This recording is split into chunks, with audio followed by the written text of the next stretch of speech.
Awesome. Thank you so much, Eitan. Really, it was a pleasure to be invited here. And yesterday was awesome. It's so incredible to see so many people, so many builders actually working in this space. And actually, Gordon and I were talking this morning. Wow, I wish that I'd seen all of these projects before I arrived. How do we get more of this out in the open? Because the amount of momentum happening is kind of stealth still.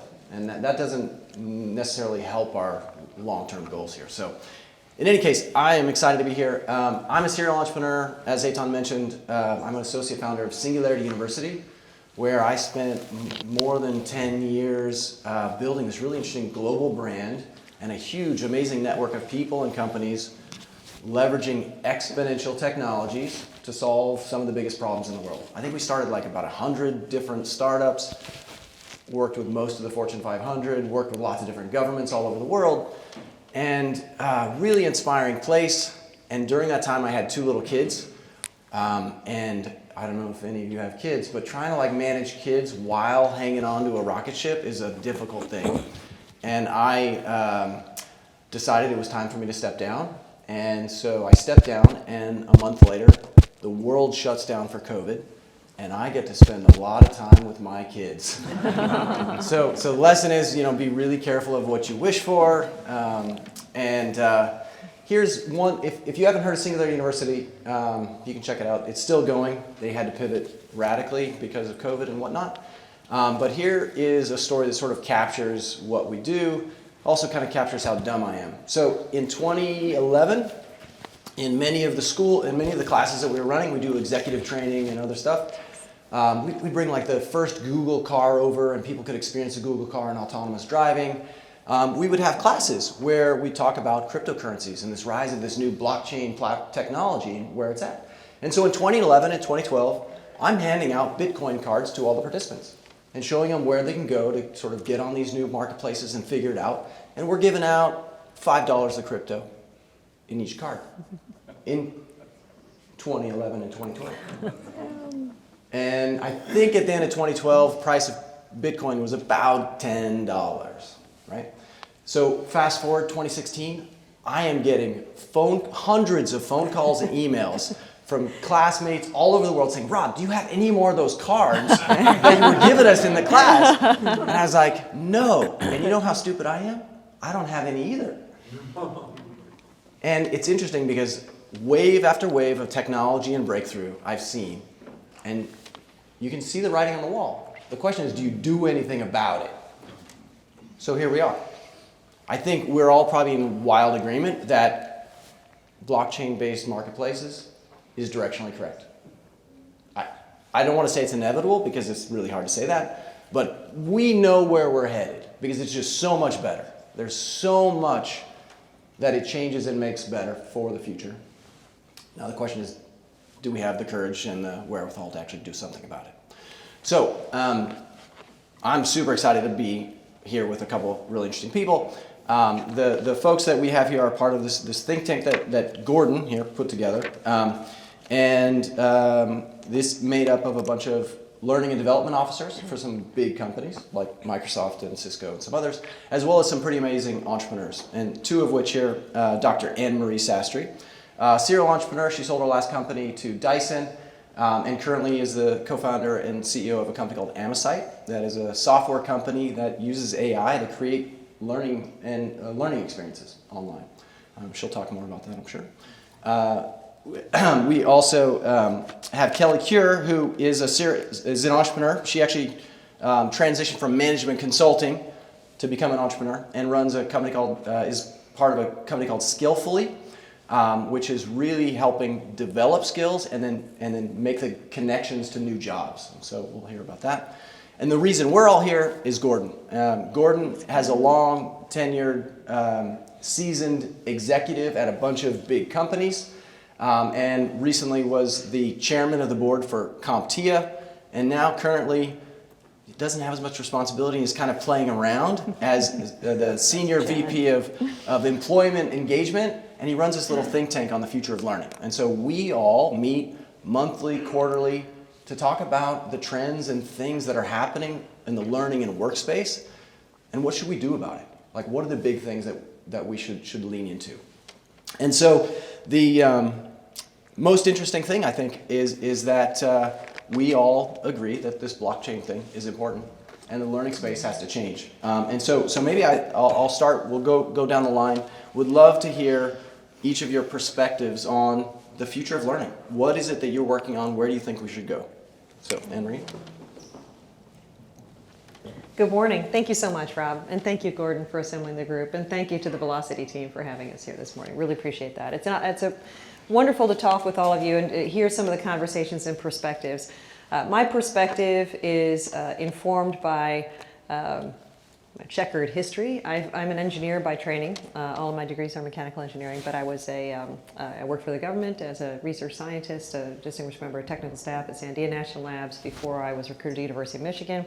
I served on the faculty there for 17 years. Started a couple large research centers, started a global graduate program, had lots of touch points with EdTech, hated it. More on that in a second. And then started a company, and we had a very successful exit, a battery company. And I've had the privilege of working with many, many different kinds of teams thus in my career. I decided after the Dyson experience, after I tucked my team into Dyson's to start this company, to address that problem, to address the issue of how can we improve that last mile? How can we make sure that education technology is equivalent to all of the other experiences you can have on the internet? And it shapes my perspective about the future of learning, because the future of learning is more mobile, more remote, more distributed, more accessible, and more engaging. It's not siloed. And interestingly, a lot of the architecture around education, you heard about this yesterday with teacher training and so forth coming out of departments of education. It's really calibrated on the model that there's a static set of information that changes relatively slowly, glacial pace, of what people need to know. And the reality is that's not how humans are educating ourselves anymore. That's not how we're learning. We're learning continuously, continuously. So to me, the big three in thinking about how we issue credentials, how we authenticate those credentials, how we communicate those credentials, and also allow people to grow are like this. First, the future of learning is more agile. It changes more quickly. We have to adopt, as a society, faster models for getting information out there. Universities need to change. Companies need to change. And understand that the value add, the added value of learning is the immediacy, is having information in time that allows you to fit it into what psychologists call a schema so that you can act on it. And to develop frameworks and in an agile way, disseminate information. Second, credentialing. Credentialing is very important. Rob talked about the importance of the blockchain, and really when I try to describe it to people, it's like this. Instead of states fighting over resources and authenticating currencies, blockchain does it with math and creates scarcity. That's it. And it can be, it's going to be very powerful. It is very powerful. But more fundamentally, it's directionally correct because it fits with what we need to do. People need to be able to backpack, to suitcase their credentials and communicate them. And the two things go hand in hand. Institutions becoming more agile and people being able to use their credentials. Third, and very importantly, the experience and the engagement of people with other people is essential.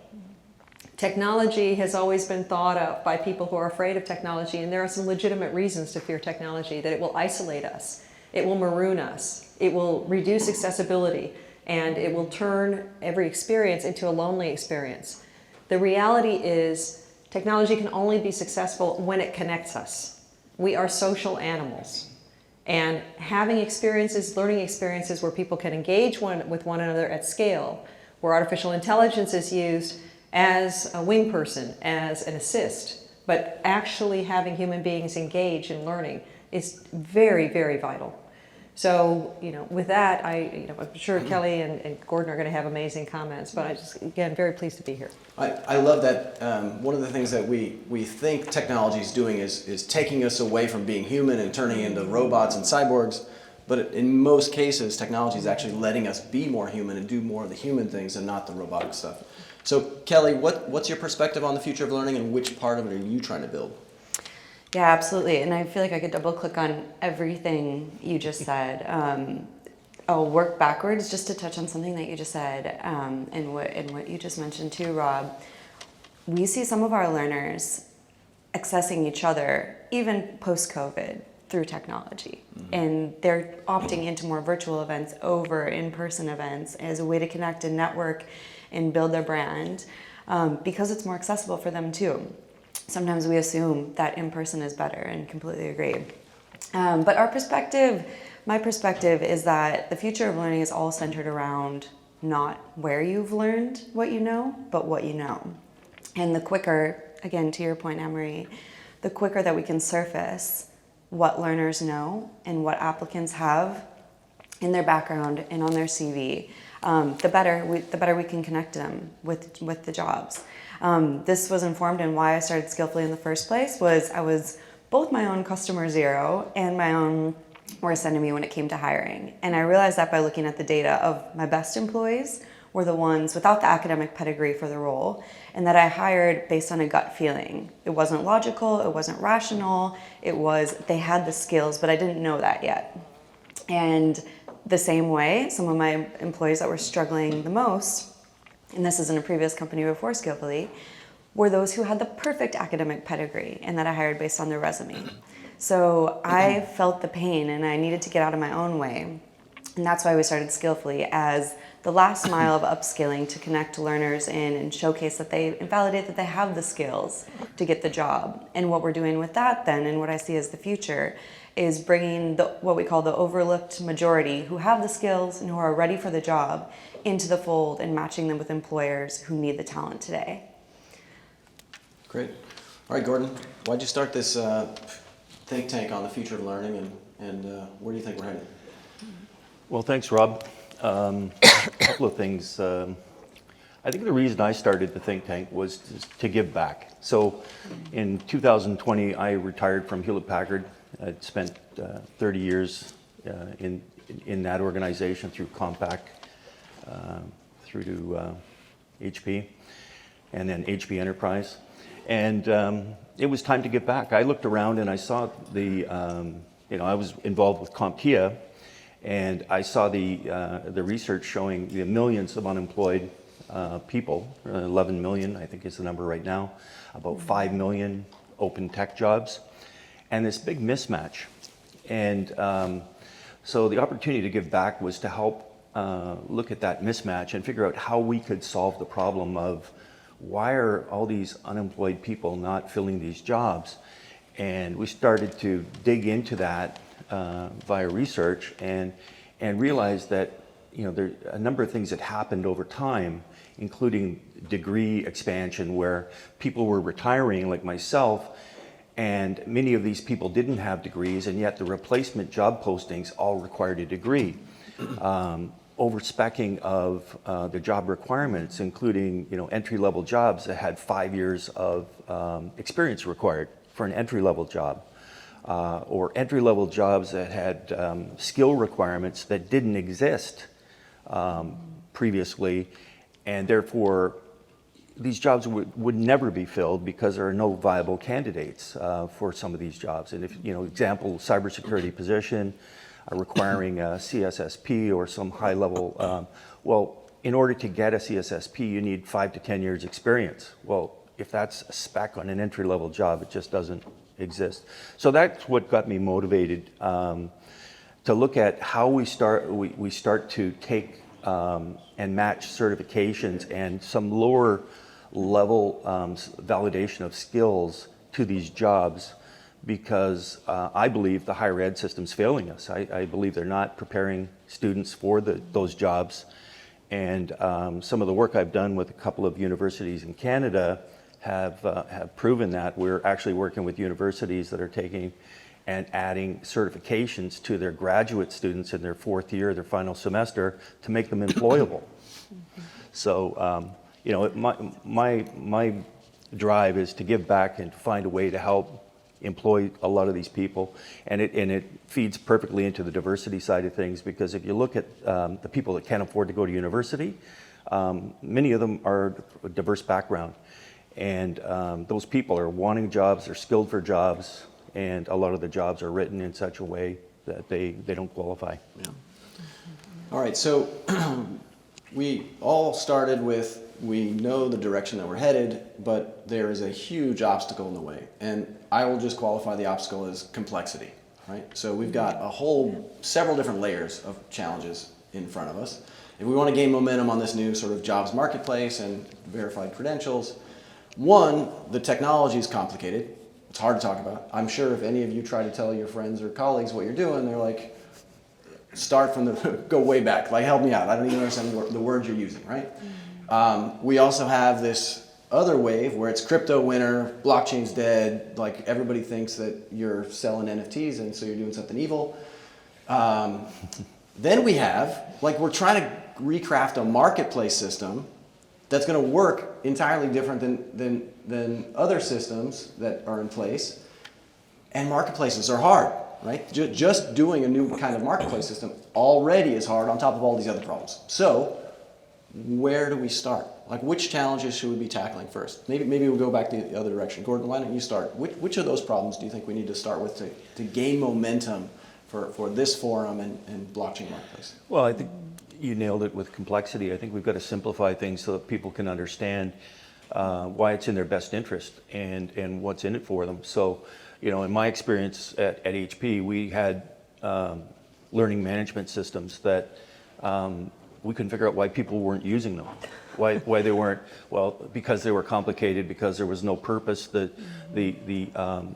The outcomes of those learning pieces didn't apply to their jobs and or to a promotional opportunity. And so these things all need to be connected and have a purpose. Otherwise, you'll end up with building something and people won't come. They won't use it. And that's what we found with our learning management system was underutilized, and it was just a check mark that we had one. Yep. So I think simplicity, have a purpose, and then you'll attract people to it. Right. So maybe better, more simple stories of an articulation of how everything works, so that people can understand it. Okay, exactly. Great. Kelly? Yeah, I would also say working through some of the systems that already exist. Where we've seen some momentum is partnering with consortiums of universities and colleges and partnering with consortiums of employers. Good example of that is here in New York City is one of our biggest markets, where we're partnered with the CUNY school system on one side and the New York CEO Jobs Council, which I think many of your companies are a part of, on the other side, which is led by JP Morgan.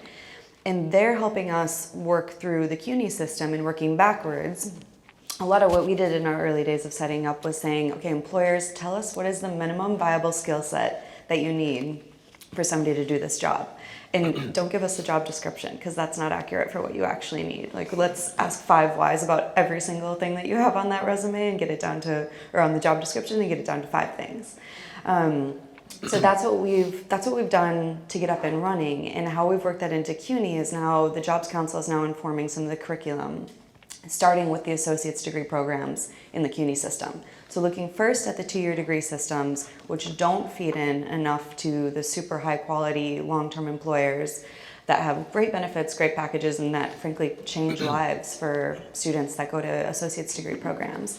And feeding that into the system of CUNY and saying what needs to change about this curriculum to make it more relevant. And putting really practical things in place. Like you said, exactly. Like in the final semester for some of the associate's degree programs now, we're running apprenticeships with the Jobs Council. And the students get paid through those apprenticeships and they get school credit for them. So not adding one more thing, one more level of complexity, but working through some of the systems. But I also think we can't wait for those systems to catch up. So we also need a yes and approach with things like Anne-Marie's working on as well. Yeah. So Anne-Marie, you're kind of facilitating this marketplace system where it's really hard for corporations to navigate marketplaces, and it's almost impossible for individuals to do it on their own. So which part of the equation should we tackle? It's a great question. Gordon pointed out the challenges with the so-called LMSs, with that last mile of delivery. That's a problem I've lived, and that's why Amesite exists. Amesite exists to improve the learner experience using better software. That's it. The notional thinking was it's impossible. Online kind of is terrible compared to on ground. Nothing could be further than the truth. The reality is that professionals really need to upskill with e-learning because it's the only practical way of getting to these cohorts. It's the only practical way. Our retentions using AI have been 98%. So the notion that this doesn't work is completely wrong. It absolutely works. People form networks, they engage with one another, and they're successful. What Kelly pointed out about the systems being complex, because CUNY is also a partner. And the CUNYs of the world, CUNY is actually, people in New York don't even realize this. This is the largest urban public university system in the United States. 500,000 learners, 500,000 people. It is a global gem. The CUNYs of the world do most of the heavy lifting. The state schools do most of the heavy lifting in terms of educating people, providing educational opportunities, learning opportunities for people. They are structured in a way that creates complexity. They're structured in a way where they look at their cohort of faculty, 1,000, 2,000, 3,000, 10,000 faculty. And if we teach something, we need to draw upon our own faculty, or we need to toggle extremely in the other direction and hire a company, come in and do everything for us. We believe that that complexity gets dismantled by helping them. Instead of trying to boil the ocean and saying, let's create an entirely new marketplace and let's bid universities off of one another, let's have them compete their products on a platform which the consumer, which the learner is poorly able to navigate. How do I pick what's going to advance me for my next job? I've got 13,000 possible courses I can take. How do I do that? The universities play a hugely important role here. So what we've decided to do is work with the institutions to launch learning programs that make sense in their markets and make sense for what they do. That way they can leverage their brand. But it's not just a question of a thin veneer of branding over product. There's an authenticity that has to happen. Universities spend millions and millions of dollars building relationships with students, understanding students. People don't realize that universities have often as many staff members as they do tenured faculty, usually more. And they also employ huge numbers of adjunct faculty who come in and teach the life skills, come in and teach the practical skills. They have to be activated. They are part of universities. And when you work with universities and with institutions, you can be very successful.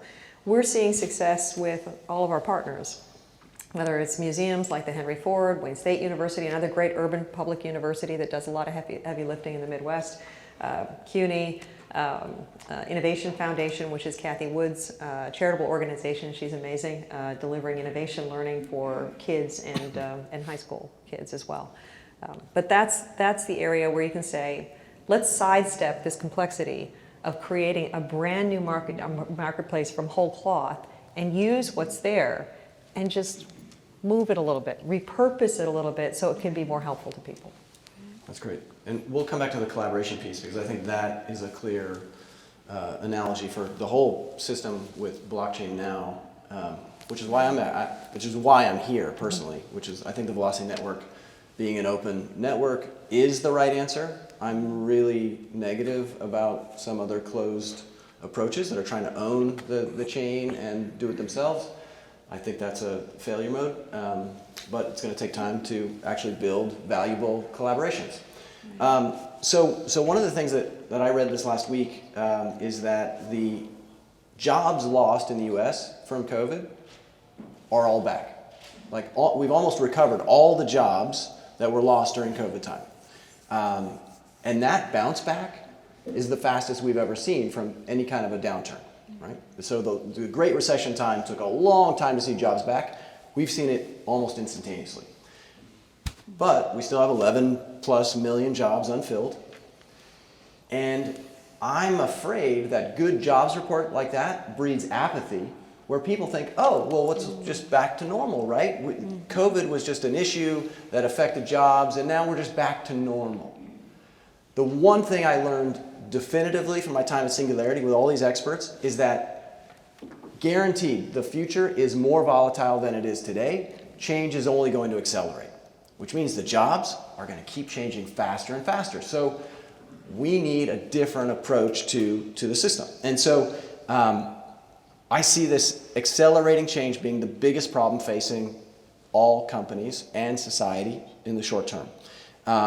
So given that, we don't know what jobs we need in 2 to 3 years, let alone 5 to 10. what jobs should we be prioritizing right now? So maybe Kelly, maybe you can start this one. What kinds of jobs, what kinds of skills should we be prioritizing to learn in these new environments? Yeah, I can speak to the skills, and maybe this will tee Gordon up too to speak about durable skills that you've been working on as well. What we hear so much from our employers is they do a ton of the hard skill training on the job. They do plenty of the, let us tell you exactly how we do Excel modeling in this company, or how we do Tableau, or how we code SQL, like whatever our coding language is, whatever our suite is that we use. What they don't do a really good job of is setting the learners up for success, setting their new employees up for success when it comes to the softer and the more durable skills. And when we talk about durable skills, it's not just how do you learn how to speak to others, how do you collaborate, it's how do you apply those skills in really complex environments. So one way that we do that, and I guess to get straight to the answer, I think we should teach more durable skills that just allow more adaptability to learners no matter what role they jump into. And through that, I mean, it's things like just building muscle memory and showing up in a job and being confident enough to ask the right questions, or being confident enough to say, I don't understand. So teaching those skills, and then just basic foundation of knowing enough of versatile skill sets, Excel, a little bit of one coding language, for example. Then you know the methodology to learn many coding languages from that. So a basic set of hard skills that essentially the learner can take with them to any job, and then a more robust set of durable skills that apply across the board. All right, Gordon, Kelly already teed this up, but CompTIA is one of the leading IT training and certification providers out there. But what should you be teaching? Like, what's the next wave? Well, what we're seeing, Rob, is, and I'll go back to a university in Canada that we've been working with. Is your mic on? I don't know if My mic is on. Okay. But it's not working. Test. Yeah, I'll talk a little bit about a university that we've been working with in Toronto. And they recognized that there were graduating students that weren't employable and that didn't understand the work environment. So as a community, we have local communities in various cities and countries around the world. The IT community came together and worked with the university to put together a program that these students in their fourth year could go through, and it was mostly lunch and learns led by IT executives from the industry that would come in and talk about what the jobs were in IT, the fact that most of the jobs in IT aren't coding, aren't screwdriver jobs, they're business jobs, they're sales jobs, they're marketing jobs, they're HR jobs, they're finance jobs. And so we talked to the entire campus, all faculties about these jobs, and encouraged the young people to explore IT jobs. And so we ran a bunch of pizza and pop, lunch and learns with these IT executives coaching the kids on the jobs, and then we ran seminars on soft skills. And so someone coined a phrase, hard skills are easy and soft skills are hard. Well, very few soft skills are taught in a lot of programs. And that's why we began running these soft skill training courses on how to present yourself, how to communicate, how to be more adaptable, how to be more creative. And that was a high value for this university and for these students, because when they came into a job, they had already learned about the fact that the job is not working by yourself. The job is working as part of a team. The job is collaborating and communicating. And those are important things that aren't often taught in a lot of programs. So the durable skills thing is something that CompTIA is doubling down on right now. We've partnered with an organization called America Succeeds. And America Succeeds has done a lot of research in the area of durable skills, and they've actually created a quadrant of 100 various skills broken into 10 different categories that can be developed and assessed. And that's what we're working on right now, is a set of assessments to enable us to measure people's capabilities in those areas. And I see that as a perfect fit for what we're talking about here. in that you could assess the person's soft skills and then put that assessment into the digital wallet on the blockchain and present that to an employer to say, look, I have 10,000 hours of leadership experience that makes me a master, but here's an assessment that assesses my leadership capabilities, my communications capabilities, my cognitive flexibility, my adaptability, all of these things, and shows that I am qualified for this position. So much more important than a piece of paper that has a degree on it that says I sat for 4 years in a classroom and wrote some tests. Yeah, I love that. And we talked about the need for adulting classes. Like, so hiring somebody for their first time job, half of what you're teaching them is like how to talk to the boss, you know, just how you dress when you show up. Yeah, and totally. where do you learn that stuff other than on the fly? And actually one of the things that I think we ran classes at HP on how to dress. I'm serious. It was embarrassing that, you know, we had, you know, people that you might get fired for that one today, but you know. Brown socks with, you know, blue pants. No, that doesn't work, right? Now it's just cool. I've had the privilege in my life of, when I was a professor, picking up brand new, soon-to-be Americans at the airport and showing them how to buy a suit or a tie, or you know, buy a winter coat, Michigan. And you're right, we don't teach those things.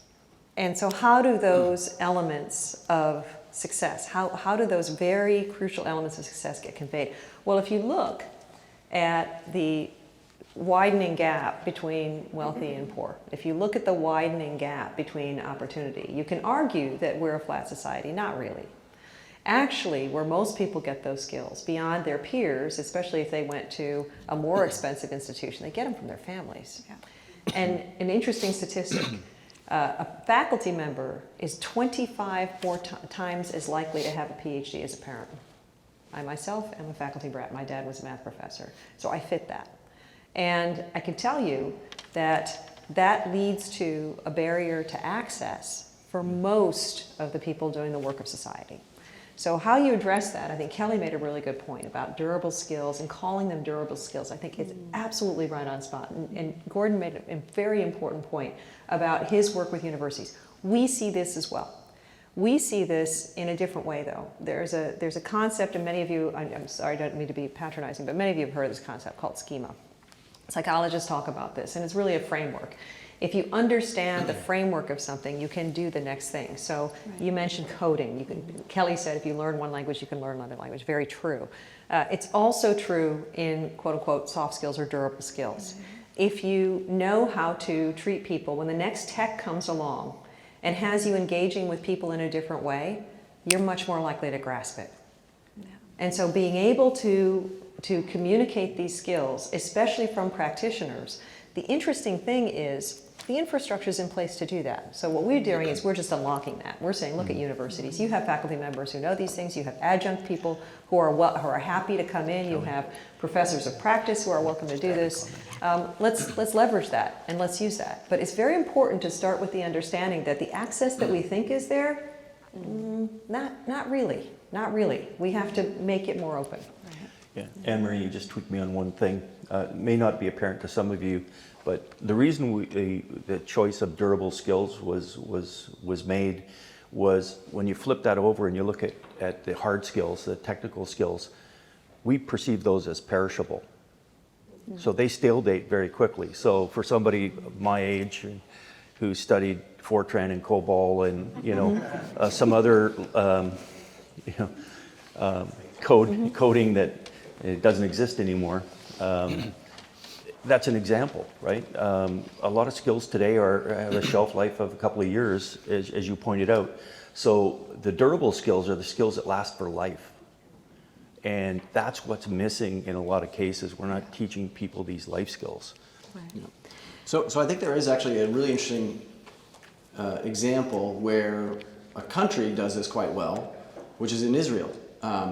The military program in Israel is mandatory, and entrepreneurs that come from Israel are radically 10x more mature than entrepreneurs in Silicon Valley.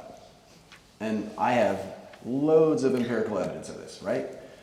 because they go through this program where they learn adulting skills, they learn the schema, they get project management skills and basics that are so incredibly powerful. That just gives it. And there's no exit. You can't take your toys and go home. Right, that's true. That's right, it's mandatory, right? And I think this actually points to an extraordinary opportunity in the US and in other countries, which is mandatory programs, not military, my personal opinion, but community service oriented, but is about teaching those adulting skills. Like you come out of high school, everybody goes through sort of the same sort of level effect. What would that do to higher ed and everything else? There are a few programs that are out there, but if anyone is working on stuff like that or is interested in working on it, please send me a note, because I've had a few conversations on this one that we're going to try to push on. I think we are seeing that, but there's a different flavor to it. Yep. So what you're seeing is high schools are requiring community service, Yep. but it's more of a checkbox to get into college, Exactly, right? exactly. So you're talking about something which is a much higher quality, much more authentic Yeah, experience. I've got a bunch of frames for this, but we'll come back to that later. Yeah. Okay, quick last question, and then we'll do some closing comments because we're almost out of time here. Actually, what was my last question to me now?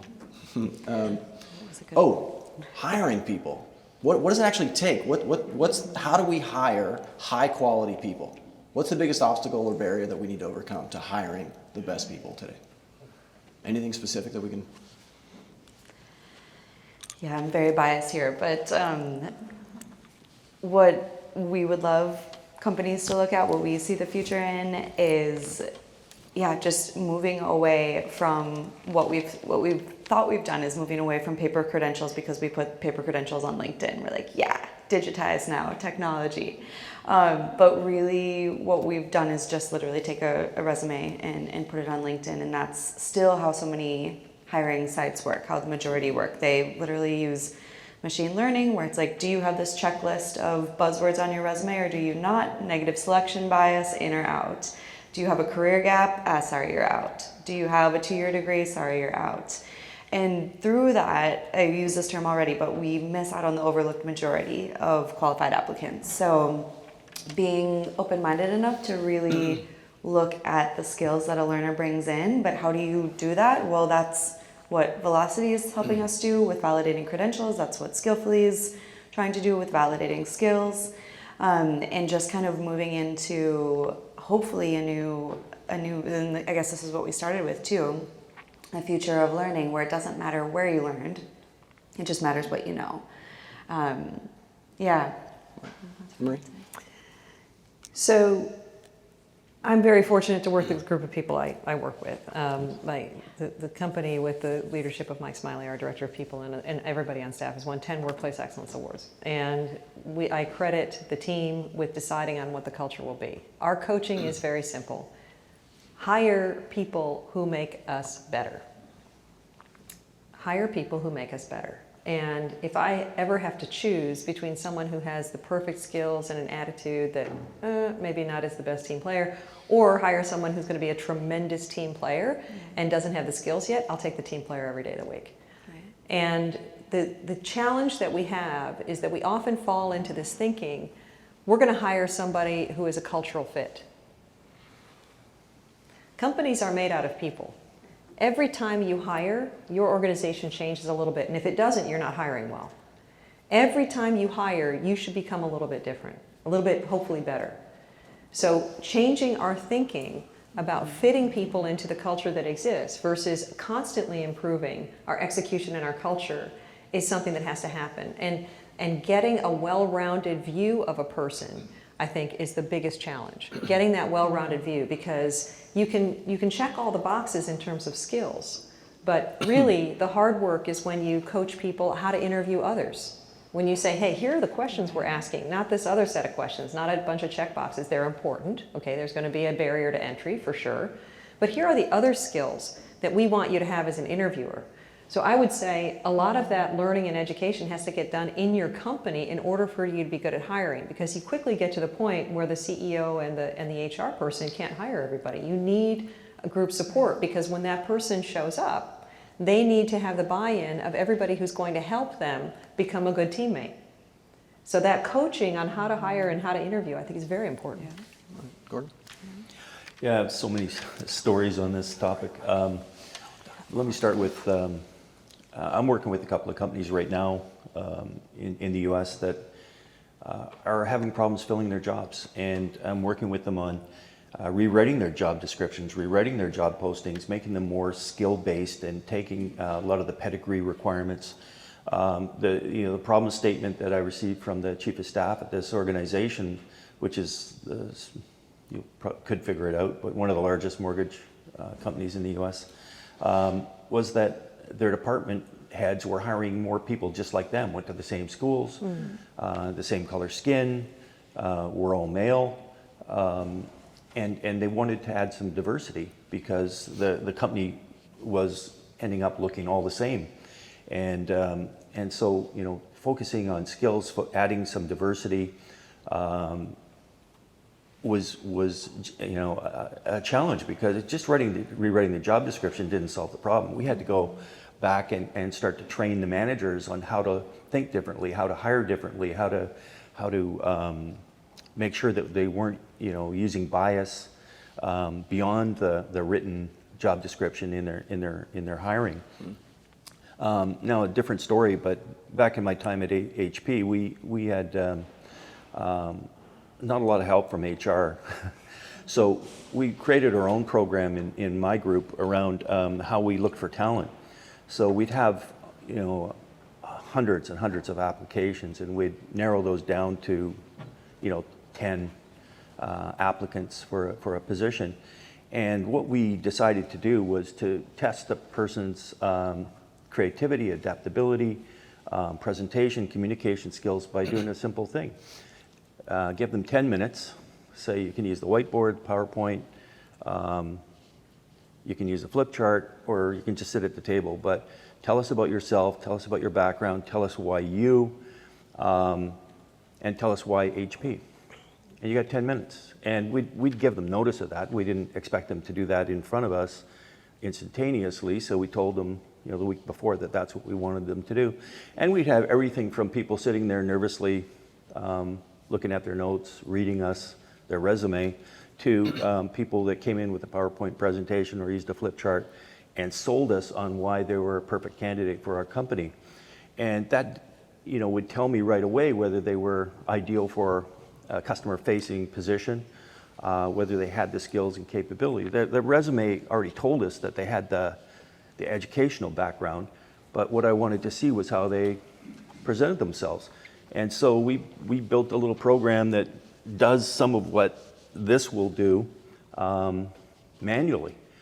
So I think that, you know, using the digital wallet and the ability to have credentials in there that attest some of these skills is going to make life as a manager much easier.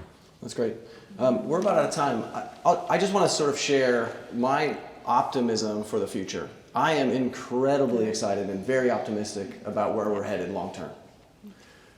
But I also know that the next 30 years are probably going to be the most tumultuous, volatile times that humanity's ever seen. And I don't say that lightly. I've spent a lot of time with the greatest forecasters you've ever seen on every industry over the last 15 years. And Ray Kurzweil maybe summed it up the best. So he was one of the co-founders of Singularity. And he says that the next 100 years we're going to experience more change than humanity's experienced in the last 20,000. And I think everything about society is going to change. And we're not really prepared for that in the least.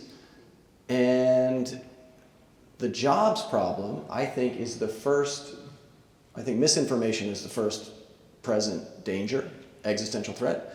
The second one is jobs. When you don't know where your security is coming from, you operate out of fear.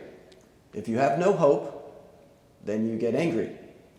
And in that space, you have a very ripe opportunity for social unrest. You have very uncertain times. In the US, we're clearly there. And it's only going to get worse if we don't have some level of security and view of where we're headed. So one, we need better views and visions of what's possible, where we can go that are positive, right? I'm tired of seeing zombie apocalypse stories about the future. Let's see some positive, exciting future scenarios that we might be able to build. like the ones that all of you see, that you're working on, that you're building today. We need to get those stories about where we're headed and the views of what's possible out there so people can see and have a little bit of hope going forward.